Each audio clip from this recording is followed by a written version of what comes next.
বাংলাদেশের স্বাধীনতার ঘোষণা দিয়েছিলেন জিয়াউর রহমান। তার নেতৃত্বেই হয়েছে আধুনিক বাংলাদেশ।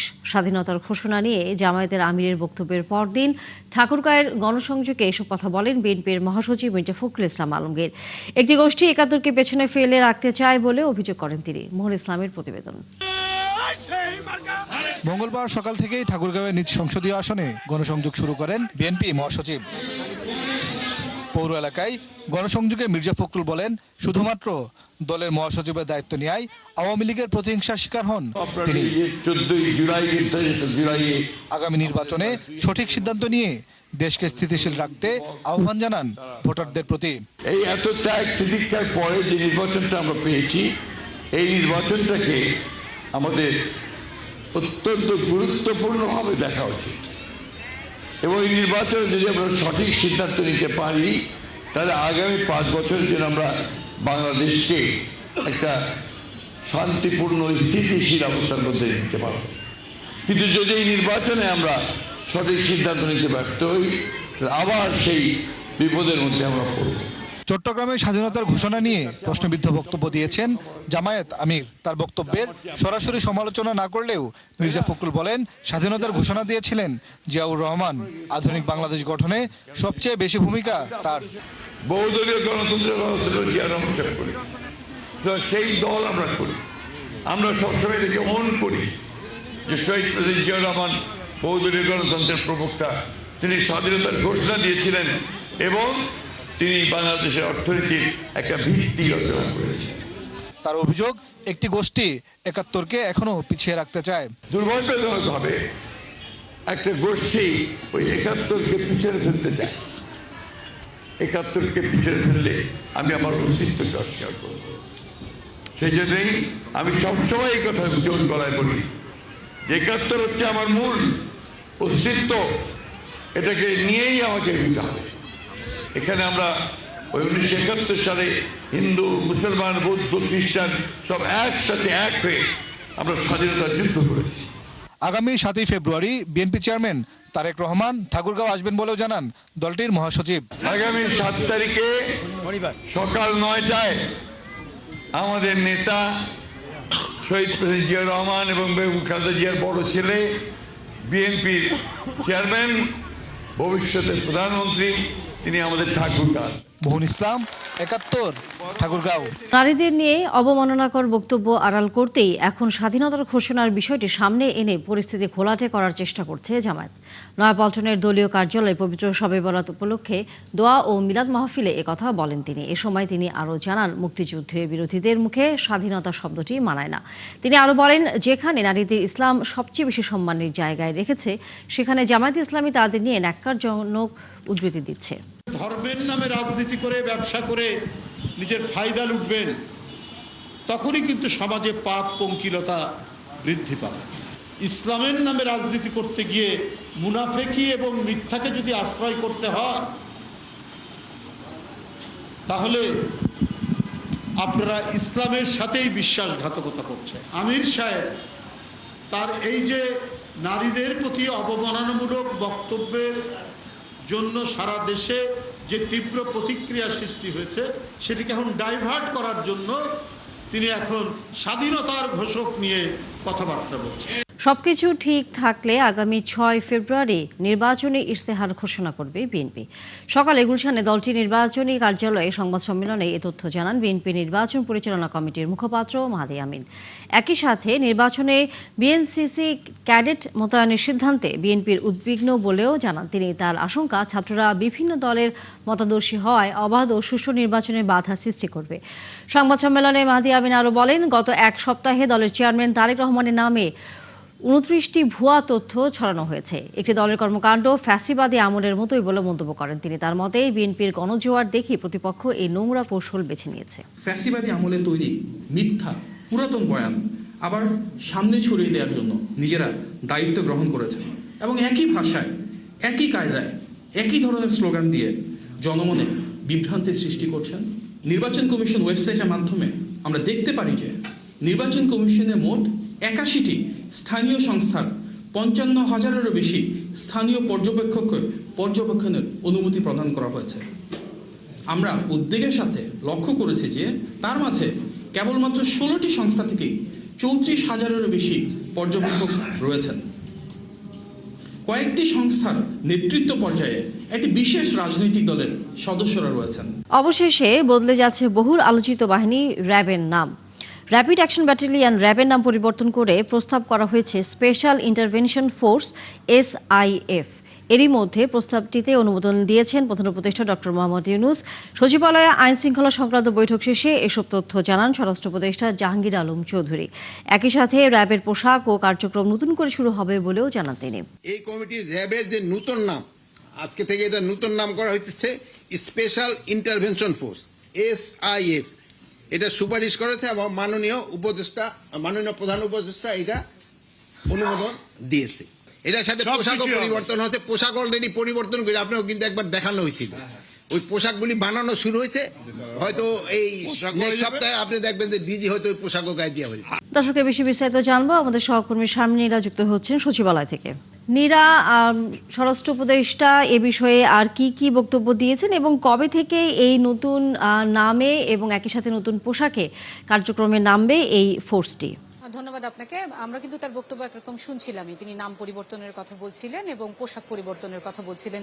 সুনির্দিষ্ট করে দিনক্ষণ না বললেও আমরা যেটা ধারণা করতে পারি, যেহেতু এবার নির্বাচনকে, ত্রয়োদশ জাতীয় সংসদ নির্বাচনকে কেন্দ্র করে অনেক বেশি তৎপরতা সরকার দেখাচ্ছে বা সরকার বলছে যে তাদের সশস্ত্র বাহিনী, সবগুলো বাহিনী, আইন শৃঙ্খলা রক্ষাকারী বাহিনী বেশ তৎপর থাকবে। সুতরাং ধারণা করতে পারি যে ইলেকশনেই হয়তোবা কার্যক্রম পরিচালিত হতে পারে। কারণ গেল বছর ফেব্রুয়ারিতেই কিন্তু পোশাকের বিষয়টি একরকম ট্রায়াল হয়েছিল, অর্থাৎ 1 বছর আগে, এবং অন্তর্বর্তী সরকার দায়িত্ব নেওয়ার পর থেকে র্যাব বিলুপ্তি নিয়ে নানা ধরনের আলোচনা হয়েছে। আসলে একটু পেছনে যাওয়া দরকার। যদিও 2004 সালে র্যাব প্রতিষ্ঠিত হয়েছিল, কিন্তু 2014 সালে নারায়ণগঞ্জের চাঞ্চল্যকর যে 7 খুনের হত্যাকাণ্ড, তখন র্যাবের কারো সম্পৃক্ততার খবর পাওয়া যায়। এবং আপনি জানেন যে আন্তর্জাতিক মানবাধিকার দিবসে গেল 2021 সালের ডিসেম্বরে কিন্তু যুক্তরাষ্ট্র 7 কর্মকর্তাকে যুক্তরাষ্ট্রের ভ্রমণে র্যাবের উপর যে স্যাংশনের কথা বলা হচ্ছে সেই স্যাংশন দিয়েছিল আমরা জানি। সুতরাং র্যাব নিয়ে শুধুমাত্র দেশীয় মহলে নয়, আন্তর্জাতিক মহলেও নানা সময় তাদের কর্মকাণ্ড নিয়ে, মানবাধিকার লঙ্ঘন নিয়ে নানা ধরনের আলোচনা হয়েছে। 2024-এর 5 আগস্ট অন্তর্বর্তী সরকার দায়িত্ব নেওয়ার পরে এটি আসলে আরো বেশি সামনে আসে। আপনি জানেন যে পুলিশের পোশাক পরিবর্তন হয়েছে, আনসারের পোশাক পরিবর্তন হয়েছে, একই সাথে র্যাবের পোশাক পরিবর্তনের বিষয়টিও এসেছিল।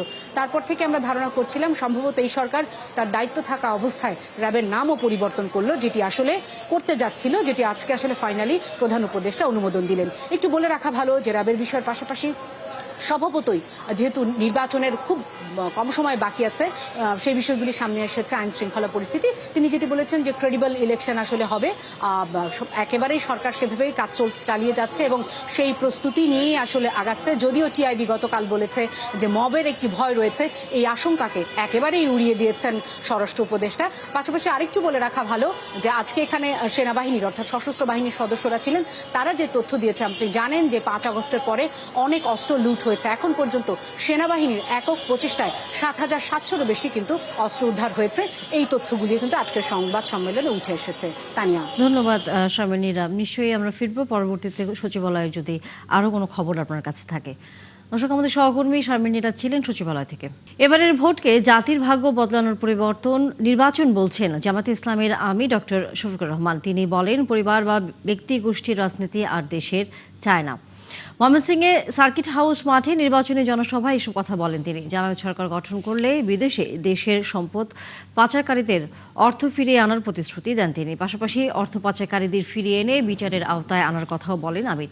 এছাড়া প্রতিটি বিভাগীয় শহরকে স্মার্ট নগরী করে গড়ে তোলার অঙ্গীকারও করেন তিনি। চাঁদার নামে কাউকে ভিক্ষা করতে দেওয়া হবে না বলেও হুঁশিয়ারি দেন জামায়াতের এই শীর্ষ নেতা। ইনশাআল্লাহ আমরা ঘোষণা দিচ্ছি, এই কৃষি বিশ্ববিদ্যালয়কে কেন্দ্র করে গোটা ময়মনসিংহ বিভাগের কৃষি বিপ্লব ঘটবে ইনশাআল্লাহ।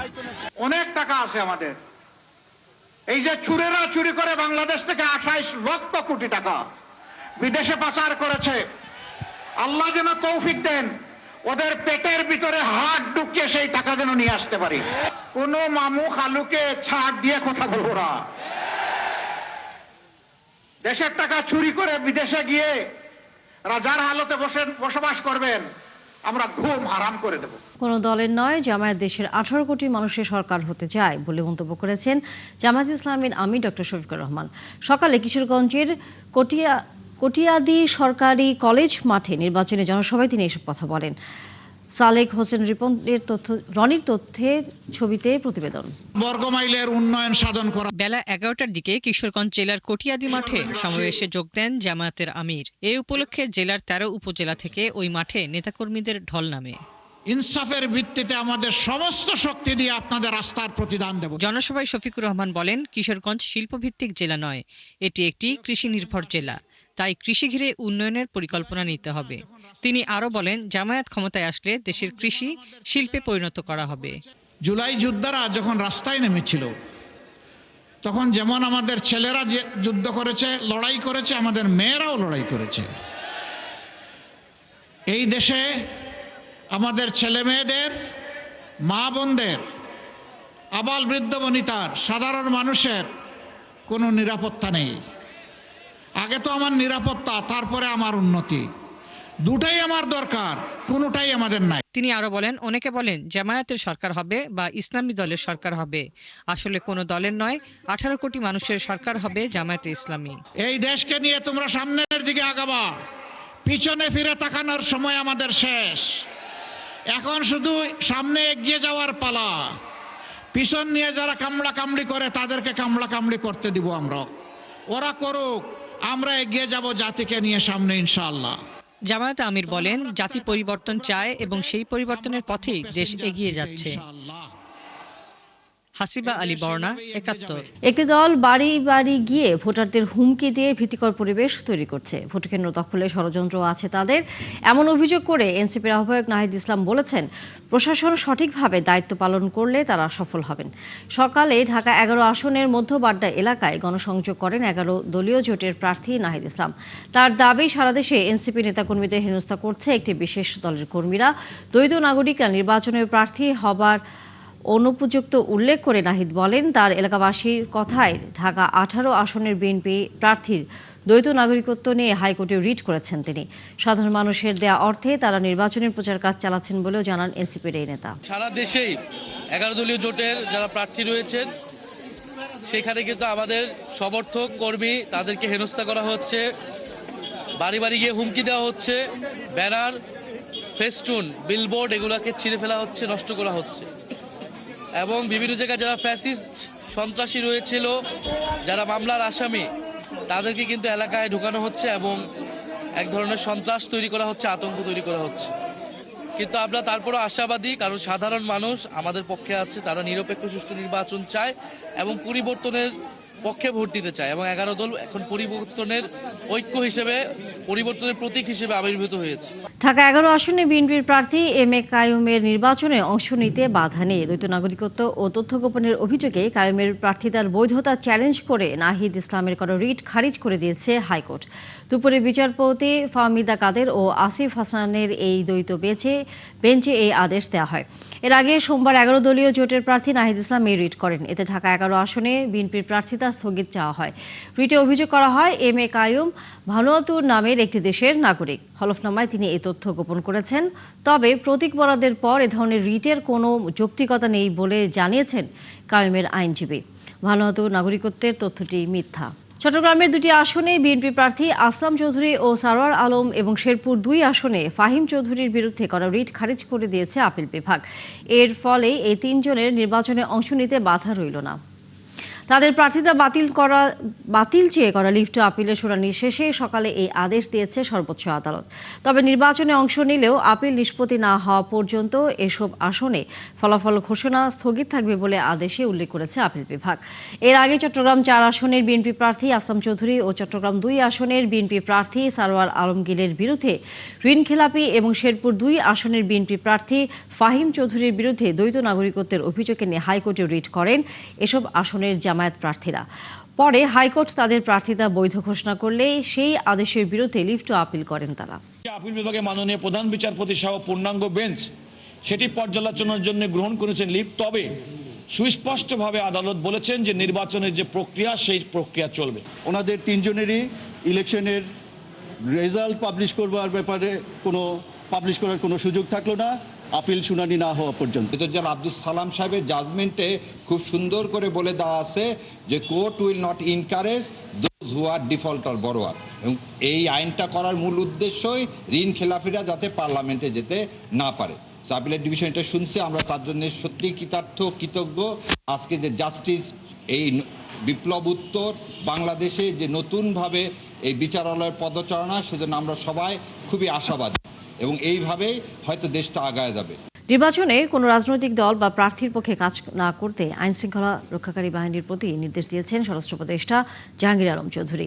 কোস্টগার্ড সহ আইনশৃঙ্খলা রক্ষাকারী বাহিনীর কেউ পক্ষপাতিত্ব, দায়িত্বে অবহেলা বা অনিয়ম করলে বিভাগীয় কঠোর এবং আইনগত ব্যবস্থা নেওয়া হবে বলেও সতর্ক করেছেন তিনি। আগে নির্বাচনগুলোর তুলনায় দেশের বর্তমান আইন শৃঙ্খলা পরিস্থিতি ভালো বলেও তার দাবি। বিস্তারিত জানাচ্ছেন নাদিয়া শারমিন।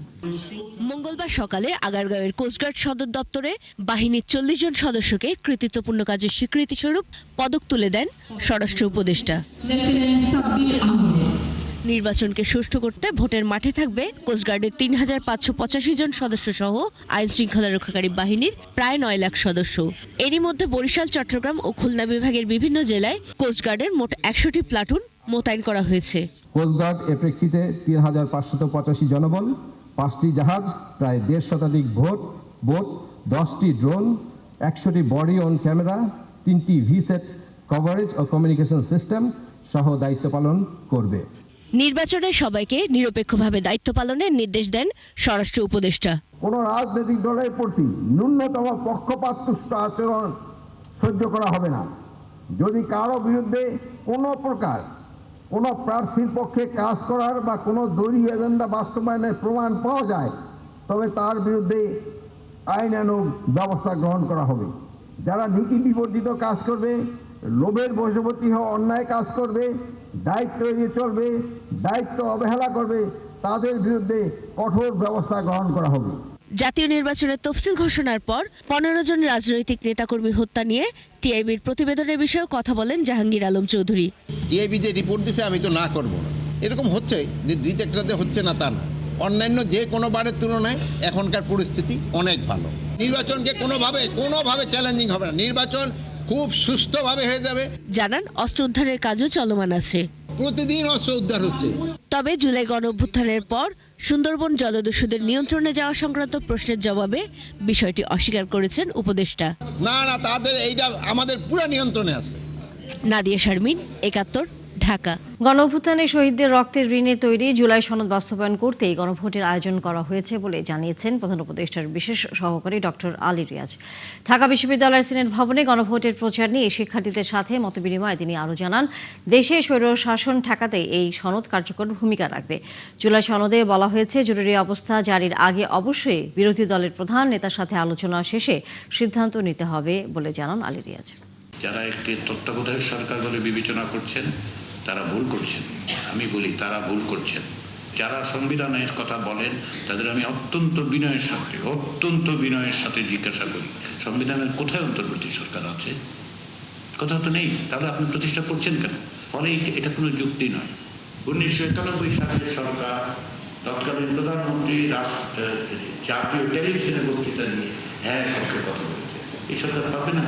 জামায়াতের আমিরের নারী বিদ্বেষী বক্তব্যের প্রতিবাদে ঝাড়ু মিছিল ও বিক্ষোভ সমাবেশ করেছে বাংলাদেশ মেডিকেল বিশ্ববিদ্যালয়ের ডাক্তার, নার্স সহ মেডিকেলের নারী কর্মজীবীরা। সকালে শাহবাগ পিজি হাসপাতালের বটতলে সামনে আয়োজন করা হয় এই বিক্ষোভ সমাবেশের। বিক্ষোভ মিছিলটি হাসপাতাল চত্বর প্রদক্ষিণ করে। এ সময় নারীরা জামায়াত আমিরের বক্তব্যের বিরুদ্ধে স্লোগান দেয়। নারীরা বলেন, উন্নয়নের অগ্রযাত্রায় নারীদের সক্রিয় ভূমিকা থাকার পরেও কর্মজীবী নারীদের নিয়ে অবমাননাকর বক্তব্য দেয়া নিচু মানসিকতার বহিঃপ্রকাশ। বক্তব্যের জন্য জামায়াত আমিরকে জাতির সামনে ক্ষমা চাওয়ার দাবি জানান তারা। জুলাই সংগঠিত মানবতাবিরোধী অপরাধের মামলায় আওয়ামী লীগের সভাপতি মণ্ডলীর সদস্য কামরুল ইসলাম এবং ওয়ার্কার্স পার্টির সভাপতি রাশেদ খান মেননের বিরুদ্ধে আনুষ্ঠানিক অভিযোগ জমা দিয়েছে প্রসিকিউশন। তাদের বিরুদ্ধে 23 জনকে হত্যাসহ মানবতাবিরোধী অপরাধের 2টি অভিযোগ আনা হয়েছে। এছাড়া 2016 সালে জঙ্গি নাটক সাজিয়ে গাজীপুরের পাতারটেকে 7 জনকে হত্যা মামলায় 10 জনের বিরুদ্ধে অভিযোগপত্র জমা দেওয়া হয়েছে ট্রাইব্যুনালে। এই মামলার আসামিরা হলেন সাবেক ডিবি প্রধান হারুনুর রশিদ, সাবেক এসপি প্রধান মনিরুল ইসলাম, সাবেক আইজিপি জাভেদ পাটোয়ারি। অন্যদিকে টিএফআই সেলে গুম ও নির্যাতনের মামলায় দ্বিতীয় সাক্ষীকে জেরা করছে আসামিপক্ষ। একই ট্রাইব্যুনালে রামপুরা কার্নিশে ঝুলে থাকা এক যুবককে গুলি করে এবং আরও দুজনকে হত্যা মামলায় আসামিপক্ষের যুক্তিতর্ক উপস্থাপন হবে আজ। এছাড়া জাসদ সভাপতি হাসানুল হক কিনুর বিরুদ্ধে মানবতাবিরোধী অপরাধের মামলায় আন্তর্জাতিক অপরাধ ট্রাইব্যুনাল 2-এ সাক্ষ্য গ্রহণ হওয়ার কথা রয়েছে। ঢাকা মহানগরীতে শব্দ দূষণ নিয়ন্ত্রণে আজ থেকে সচিবালয় সহ বিভিন্ন নীরব এলাকায় হর্ন বাজানোর বিরুদ্ধে কঠোর অভিযান শুরু করেছে ঢাকা মহানগর পুলিশ ডিএমপি। সকালে হাইকোর্টের সামনে এই অভিযানে অংশ নেন বনপরিবেশ ও জলবায়ু উপদেষ্টা সৈয়দা রেজওয়ানা হাসান। এ সময় হর্ন বাজানোর অপরাধে কয়েকটি মামলাও দেওয়া হয়। এই অভিযানগুলো করতে থাকি। নির্বাচনের আগে হয়তো ধারাবাহিকতাটা রাখা সম্ভব হবে না, নির্বাচনের পরে যদি পরিবেশ অধিদপ্তর এবং পুলিশ একসাথে কাজ করে তাহলে এই শব্দ দূষণের যে অত্যাচার এটা থেকে আমরা বাংলাদেশের মানুষকে একটা পর্যায়ে মুক্ত করতে পারবো বলে আশাবাদ ব্যক্ত করছি। নতুন এক প্রেক্ষাপটে দাঁড়িয়ে বাংলাদেশের উন্নয়ন ও স্থিতিশীলতার জন্য ভোটের কোনো বিকল্প নেই বলে মনে করেন মৌলভীবাজারের নারীরা। তাদের চাওয়া সুষ্ঠু ও নিরপেক্ষ একটি নির্বাচন। আগামী নির্বাচনের মাধ্যমে যারা ক্ষমতায় আসবেন তারা যেন নারীদের নিরাপত্তা, কর্মসংস্থান এবং উন্নয়নের দিকে নজর দেন, সেই প্রত্যাশা তাদের। আহমেদ ফারুক মিলাদের তথ্যছবিতে বিস্তারিত। প্রকৃতি আর চা কন্যা খ্যাত জেলা মৌলভীবাজারে অতীতে নির্বাচন হয়েছে অনেকবার। নানা প্রতিশ্রুতি ও আশ্বাস দিয়েছেন প্রার্থীরা, তবে এর প্রতিফলন দেখেননি জেলার বিভিন্ন শ্রেণী পেশার নারীরা। বিশেষ করে চা শিল্পের সাথে জড়িত লক্ষাধিক নারী ও কয়েক হাজার ক্ষুদ্র নিগোষ্ঠীর মানুষ মনে করেন প্রার্থীদের প্রতিশ্রুতির বাস্তবায়ন না হওয়ায় তারা অনেকটা পিছিয়ে পড়েছেন অন্যান্য জেলা থেকে। আমরা যাতে ভোট যাকে দিব, আমরা যাতে সুখে থাকবো, শান্তিতে থাকবো। আমরা তো পরিবর্তন হয় না, আমরা তো শ্রমিক মানুষ, জায়গাতেই থাকি যায়। ভোট দিয়া যাতে ভালো থাকতে পারি, বাচ্চা কাচ্চা মানুষ করতে পারি, পরিবর্তন করতে পারি। যে রাজা হোক, আমরা চাই আমাদের যাতে মজুরি বাড়বো, আমরা আর সুখ শান্তি থাকবো। জেলার মোট ভোটারের প্রায় অর্ধেকই নারী, আর এর মধ্যে বড় একটি অংশ তরুণ শিক্ষার্থী। নতুন সরকারের কাছে যাদের প্রত্যাশা কর্মক্ষেত্রে নিরাপত্তা সহ সমাজে সুষ্ঠু পরিবেশ বজায় থাকুক, হয়রানি, প্রতিহিংসা কিংবা নির্যাতনের শিকার হতে চান না তারা। যেই সরকার আসুক না কেন, মৌলভীবাজারে একটা মেডিকেল কলেজ হোক এবং নারীদের নিরাপত্তাটা যাতে বজায় থাকে। তো নির্বাচন সুষ্ঠু হইলেই আমরা আশা করবো যে আমরা জেলাতে একটা পালা হসপিটাল হইতো, যার মধ্যে আমরা সুন্দর চিকিৎসা পাই। আর এখানকার পেশাজীবী নারীরা চান সংঘাতমুক্ত ভালো একটি নির্বাচন, পাশাপাশি নারী বান্ধব জনপ্রতিনিধিকে ভোট দিয়ে নির্বাচিত করতে চান তারা। আমাদের যাতায়াতের সুবিধা থাকতে পারে, চাকরিজীবীর ক্ষেত্রে সুবিধা থাকতে পারে, যাতায়াতের ক্ষেত্রে চলাফেরার সুবিধা থাকতে পারে। এই ধরনের ভালো একজন সরকার আসুক, আমরা এটাই চাই। মহিলা মানুষ যাতে উন্নত হইতে পারে, ব্যবসা বাণিজ্য, ঋণ পাইতে পারে। আমরা এমন একজন সরকারকে দেখতে চাই যিনি আমাদের সকল দিক থেকে সাহায্য করে এবং পর্যটকের দিক দিয়ে যেন একটু বিশেষভাবে নজর রাখেন। মৌলভীবাজার জেলায় 4টি আসনে মোট ভোটার সংখ্যা 16,14,936 জন। এদের মধ্যে নারী ভোটার আছেন 7,90,474 জন। মনিরা কাজুরি, 71। চলছে সংবাদ সংযোগ। সরাসরি সংবাদ অনুষ্ঠান দেখতে চোখ রাখুন 71-এর ফেসবুক পেজে এবং সাবস্ক্রাইব করুন 71-এর ইউটিউব চ্যানেল। থাকুন 71-এর সাথে।